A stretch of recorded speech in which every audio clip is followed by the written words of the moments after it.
Hello friends, in this video we are going to learn how nested if else. So let's start the tutorial in JavaScript. So let's begin the tutorial. So here we are using nested if. So winning number would be 15 and we will take the input from the user. Please enter in number.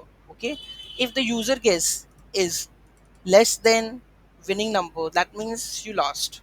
If the if user guess is equal to winning number, you won. Else your guessing number is less than the winning number. So let's take out the challenge how it is printing on. We load this. I'm taking the 10, which is it should print the else case. Your guessing number is less than the winning number. Correct? Because the user guess and the winning number is less than. Let's move to the 15 to on. That means user guess is greater than the winning number.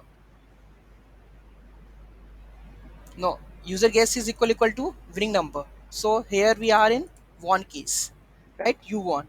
Reload the last case and make it 16. You lost. User guess is greater than winning number. So this is the if else condition. If this condition satisfies, then print this.